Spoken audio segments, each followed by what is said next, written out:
अस्सलाम वालेकुम स्टूडेंट्स। आज की इस वीडियो में ये जो हमारे टूल्स पैराग्राफ बॉक्स के अंदर ये जो रह गए थे, आज हम इनको समझेंगे कि इनका एमएस वर्ड के अंदर क्या इस्तेमाल होता है। तो वीडियो को एंड तक लाजमी देखिएगा, आपको इंशाल्लाह बहुत कुछ नया सीखने को मिलेगा। तो चलिए वीडियो को शुरू करते हैं। सबसे पहले यहाँ पे हमें ये बकेट नज़र आ रहा है, इसे हम कहते हैं शेडिंग। इसका इस्तेमाल सबसे पहले हम एक डमी पैराग्राफ ले लेते हैं। लेने के बाद यहाँ पे हम कोई सिलेक्शन देते हैं, जैसे हम इस टेक्स्ट को सिलेक्ट कर लेते हैं। उसके बाद जब हम इस बकेट के ऊपर यहाँ पे देखें, ये डाउन एरो बना हुआ है, जब हम इसके ऊपर क्लिक करेंगे यहाँ पे आपको बहुत सारे कलर्स अपीयर हो जाएंगे। आप इनमें से जो भी कलर चाहें वो इसको दे सकते हैं इसको। तो ये जो टेक्स्ट है वो हाईलाइट हो जाएगा। बेसिकली ये होता क्या है, जैसे हमने इस पूरे टेक्स्ट को, पूरी लाइन को सिलेक्ट कर लिया, उसके बाद मैं चाह रहा हूँ कि ब्लैक कलर के अंदर अपीयर हो या फिर येलो कलर के अंदर अपीयर हो, तो देखें ये हाईलाइट हो गया। इसका आप इस्तेमाल यूँ भी कर सकते हैं कि आपने कोई पैराग्राफ लिखा और वहाँ पे आप कोई चीज़ हाईलाइट करना चाहते हो, जैसे मैं ये जो बिल्डिंग वर्ल्ड है इसको हाईलाइट करना चाहता हूँ, तो मैंने येलो कलर सेलेक्ट किया और ये हाईलाइट हो गया। तो इतना आसान इसका इस्तेमाल है। इसके अलावा भी अगर आप इन कलर्स से सेटिस्फाइड नहीं है तो आप अलग से भी यहाँ पे मोर कलर्स पे क्लिक करके अपना मन पसंदीदा कलर भी यहाँ पे इसको अप्लाई कर सकते हो। नहीं तो यहाँ पे कस्टम का भी बटन दिया हुआ है, कस्टम पे जाके आप कोई सा भी कलर यहाँ से सिलेक्ट करके उसकी हाईलाइट को कम या ज़्यादा करके, जैसे मुझे ये सही लग रहा है तो मैं ओके कर दूँ, तो ये देखें क्योंकि मैंने सिलेक्शन नहीं दिया था तो इसने पूरे पैराग्राफ को सिलेक्ट करके हाईलाइट कर दिया। एनीवेज़, उसके बराबर में यहाँ पे एक टेबल बॉक्स बना हुआ है। इसका क्या इस्तेमाल होता है? इसका भी बड़ा खूब इस्तेमाल होता है। इसे आप किस तरीके से इस्तेमाल कर सकते हो, चलिए हम इसे भी देखते हैं। सबसे पहले हम इस डाउन एरो पे क्लिक करते हैं और यहाँ पे देखें सबसे पहले लिखा हुआ है बॉटम बॉर्डर, फिर top border, left border, right border, इसी तरीके से बहुत सारी यहाँ पे चीज़ें लिखी हुई हैं। लेकिन हमारे जो इस्तेमाल में जितनी चीज़ें आती हैं मैं उनका इस्तेमाल आज आपको समझाता हूँ। जैसे यहाँ पे लिखा हुआ है बॉटम बॉर्डर, अगर आप इस पर क्लिक करते हो, ये सिंपली क्या करेगा, जब आपने इसके ऊपर क्लिक किया तो ये नीचे इस तरीके की लाइन बना देगा। और उसके बाद अगर आप चाहते हैं कि ऊपर भी इसी तरीके की एक लाइन है तो यहाँ पे आप टॉप बॉर्डर पे क्लिक कर दें। आप चाहते हैं लेफ़्ट में भी, राइट में भी, तो देखें इस तरीके से एक पूरा एक बॉक्स बन गया है। अगर आप चाहते हैं कि मैं सिर्फ एक ही क्लिक के अंदर ये पूरा बॉक्स बना दूं, तो उसके लिए आप क्या कर सकते हैं, सबसे पहले हम इसे डिलीट कर देते हैं। तो आप क्या करें, यहाँ पे लिखा हुआ है आउटसाइड बॉर्डर्स, अगर आप इसके ऊपर क्लिक करते हैं तो देखें ना आपको टॉप बॉर्डर करने की ज़रूरत पड़ी, ना लेफ़्ट, ना राइट, ना टॉप, ना बॉटम। आपने सिंपली एक ही क्लिक के अंदर एक पूरे का पूरा बॉक्स बना लिया। उसके अलावा यहाँ पे एक और बटन दिया हुआ है ऑल बॉर्डर्स। इस ऑल बॉर्डर्स का क्या इस्तेमाल होता है इसे हम आगे जाके समझते हैं। उसके नीचे दिया हुआ है इनसाइड हॉरिजॉन्टल बॉर्डर, ये वर्टिकल, ये भी हम आगे समझते हैं। यहाँ पे लिखा हुआ हॉरिजॉन्टल लाइन, इसका क्या इस्तेमाल है, आप यहाँ पे आए, हॉरिजॉन्टल लाइन के ऊपर क्लिक किया, इस तरीके की एक लाइन बन के आ गई। आप इसे ड्रैग करके अपनी पोजीशन के मुताबिक इसको छोटा बड़ा कर सकते हो।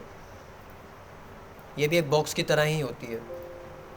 जब हम आगे जाके प्रैक्टिकली इसका इस्तेमाल करेंगे तो आप समझ जाएंगे कि हॉरिजॉन्टल लाइन भी बड़ी हेल्पफुल होती है, जो आपका काम बहुत इजी बनाती है। यहाँ पे दिया हुआ है ड्रॉ टेबल, अगर आप चाहते हो अपने, जैसे ये पेंसिल बनी हुई आ गई, आपने सिलेक्शन दिया, लेफ़्ट क्लिक करके सिलेक्शन दिया, उसके बाद आप ड्रैग करके जितना बॉक्स चाहते हो, जैसे मैं इतना बॉक्स बनाना चाह रहा हूँ, तो इस तरीके के बॉक्स बन के आपके सामने आ जाएगा। उसके बाद आप इसको कस्टमाइज़ भी कर सकते हो। ये टूल्स क्या हैं हम आगे जाके अभी समझते हैं, कोई कन्फ्यूजन की कोई बात नहीं है। हम इसे दोबारा हटा देते हैं। उसके बाद इसी के नीचे लिखा हुआ है व्यू ग्रिड लाइंस। ये क्या होता है, ये भी टेबल जब बनाएंगे जब आपको समझ आएगा। इसके नीचे ये बहुत इंपॉर्टेंट है, इसको समझना। अगर आप इसको समझ गए मतलब आप इस पूरे चार्ट को समझ गए, जो ऊपर जितना भी कुछ लिखा हुआ है। हम क्लिक करते हैं बॉर्डर्स एंड शेडिंग के ऊपर। अब यहाँ पे आपको बहुत सारे ऑप्शन नज़र आएंगे, किसी चीज़ को देख के कंफ्यूज होने की कोई ज़रूरत नहीं है, सब बहुत आसान है। सबसे पहले यहाँ पे नन पे सिलेक्ट हुआ है, आप सिलेक्ट कर लें बॉक्स। तो यहाँ पे राइट साइड पे देखिए बॉक्स बना हुआ आ गया। पहले नन पे था, कुछ भी शो नहीं हो रहा था। आपने जब बॉक्स पे क्लिक किया तो इस तरीके का पूरा बॉक्स बन के आ गया आपके सामने।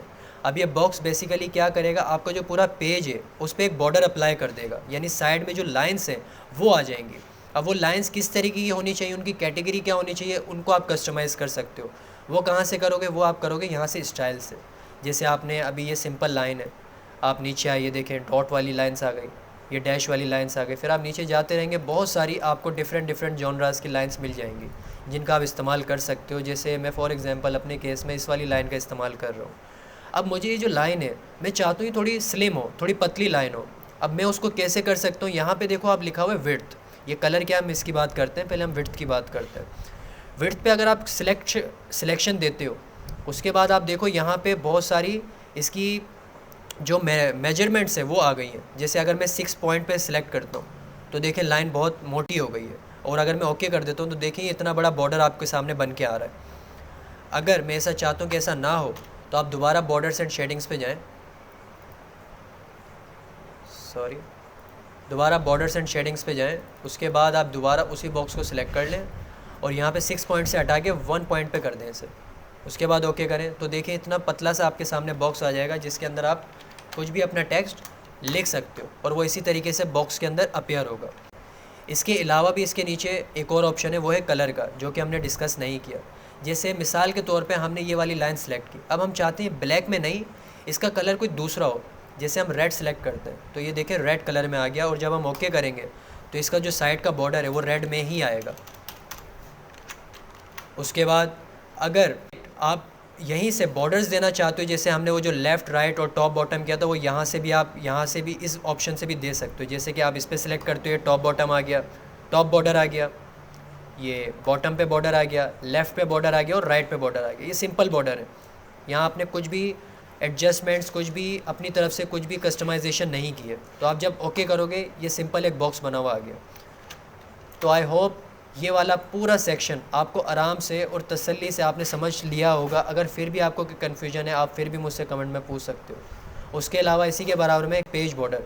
पेज बॉर्डर क्या होता है? जब आप पेज बॉर्डर पे क्लिक करोगे यहाँ पे देखो एक आर्ट का एक ऑप्शन आपके सामने अपेयर हो जाएगा। यहाँ पे अभी नन हुआ हुआ है। जब आप इसके ऊपर क्लिक करोगे यहाँ पे देखें डिफरेंट टाइप्स के, जैसे आइसक्रीम्स हैं और एप्पल है, इस तरीके की चीज़ें आपके सामने आ रही हैं। ये भी आप अपने इस्तेमाल में ले सकते हो। जैसे हम सेलेक्ट कर लेते हैं ट्री, तो देखें ट्री का बॉर्डर आपके सामने आ गया, और जब हम ओके करेंगे तो देखें ट्री का बॉर्डर इस तरीके से आ गया, और आप यहाँ पे जो भी अपना काम करना चाहते हो वो कर सकते हो। जैसे आप कोई नर्सरी क्लास का, केजी क्लास का कुछ फ़न वे में एक पेपर बनाना चाह रहे हो तो आप इस तरीके से बना सकते हो। अच्छा, एक और बात, हमने पिछली वीडियो में शायद इन टूल्स की बात नहीं की थी। ये टूल भी बड़े हेल्पफुल है। यहाँ देखें ये वाला जो ऑप्शन है, यहाँ पे लिखा हुआ है left to right text direction. इसका क्या मतलब है कि हमारी जो इंग्लिश राइटिंग है वो हमेशा लेफ़्ट साइड से शुरू होती है।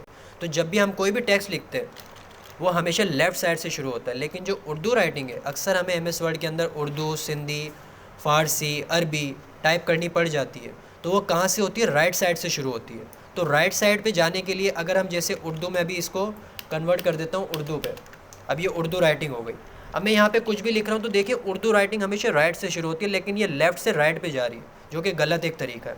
तो आप जाके सिंपली इसके ऊपर सेलेक्ट कर दें तो देखें कितनी आसानी से राइट साइड पे चला गया। अब इसकी मदद से आप कुछ भी लिखना चाहते हैं, जैसे कि सवाल नंबर 1, उसके बाद आप अपना क्वेश्चन पेपर बनाना चाहते हैं उर्दू में, इसकी मदद से आराम से बना सकते हैं। तो ये हो गया लेफ़्ट और ये हो गया राइट। तो आई होप अभी तक की आपको वीडियो समझ आ चुकी होगी।